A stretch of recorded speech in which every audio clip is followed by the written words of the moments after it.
is kind of famous in New York City. M. Henry Jones has been a really big inspiration for me.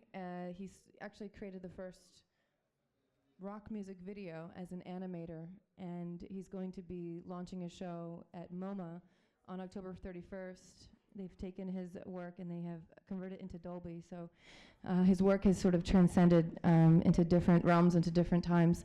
And he spent the last 30 years developing this technology that you're going to hear about today. And I think this is really important that we consider working with this sort of analog, hard technology that can help us see into the future through this fly's eye. You know, it's kind of like, I thought it was kind of a coincidence having fly's eye at OWASP. You know, it's a really interesting technology. And Keith is the CTO of fly's eye, and he's going to go over some of the technical stuff about it. I'm gonna kick it off with you, and then you want to talk first? Yeah. Okay, Henry wants to talk first, so Yeah. he's going to give you a little story.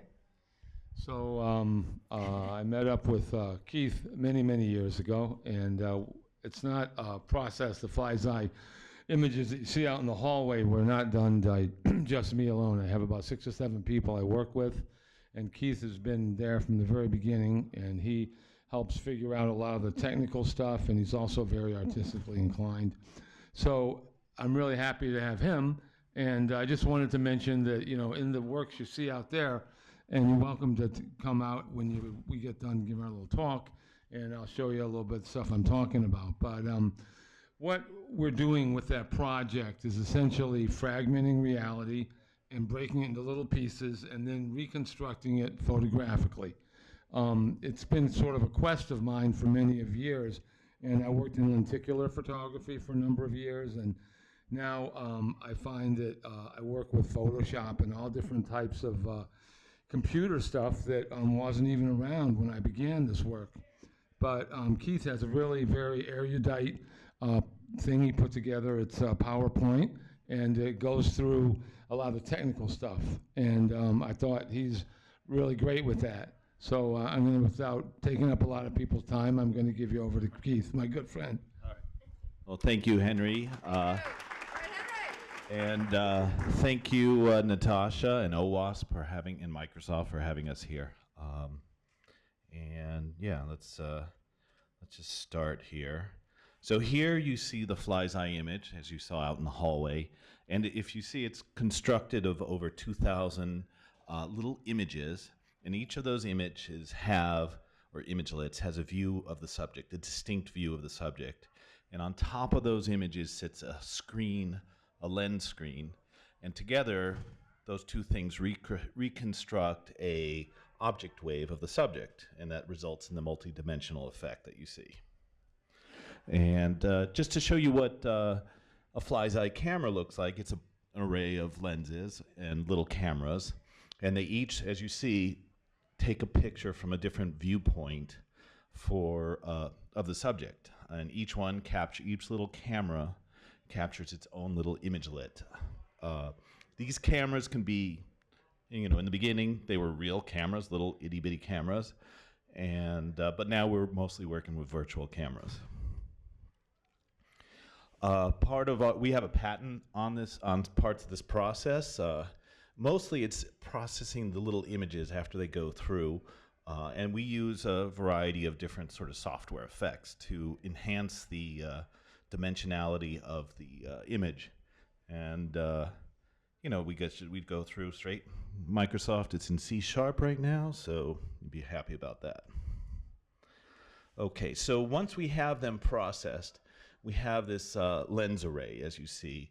And that lens array is, you know, 2,000 plus little lenses, and a lot of effort was made into making an optical grade lens array. I mean, Henry spent many hours with lots of people making this lens arrays, or perfecting the process of making them. So as you see here, you have the lens array. You have, in the middle picture is the actual aggregation of all the images. And when you marry them together, you get a dimensional object here, a dimensional picture. So, I mean, that's the basics of this fly's eye photography. Oops, how do we go back? hold on a sec. I got excited and clicked twice. All right, so I'm not sure there are too many physicists here who know about optics, but just to give you a little bones on what's going on here. So basically, when you're looking at something, light is coming from a source.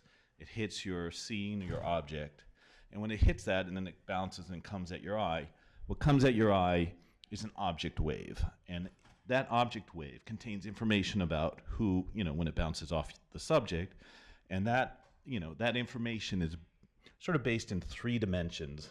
One is frequency, that's the color. The other one is the amplitude, how bright or dark it is. And the last thing is the phase, which is the depth. And that's how you see an object, without cameras or photography. That's how we see things. Whoops, going backwards. All right, so everybody's aware of normal photography. It's a 3D to 2D process.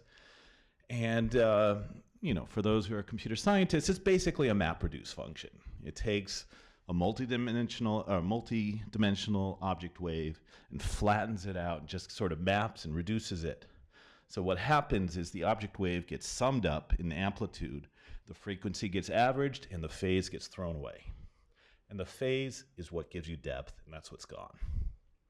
So we have a process here of integral fly's eye photography, which goes 3D to 2D and then back to 3D. So it's sort of like machine learning, where you're teasing out that lost information.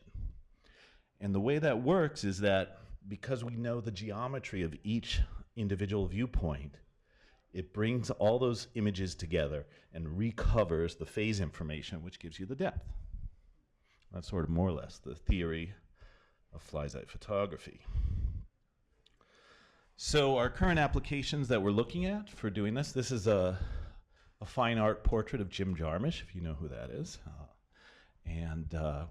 Henry has numerous beautiful portraits of famous arts personas from New York. We also look at using it for advertising, also education applications, specifically, in the classroom, some, to further sort of illustrate something with some dimensionality, possible physical security with imaging, and also it could be used to, a lot of our work's done now in the virtual domain, so we could take point clouds or sonar and easily image those out too.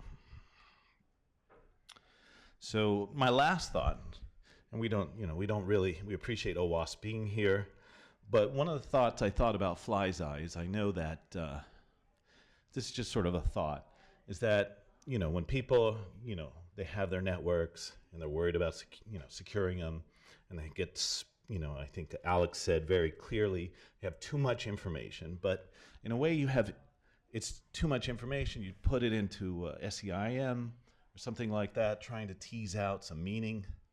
But I always thought it might be interesting if you sort of use the fly's eye as a sort of metaphor and use the geometry, that is the location of your nodes, how the topology of your network, and maybe use that information to recover some of the lost information that you may have and maybe get a better picture of cyber events.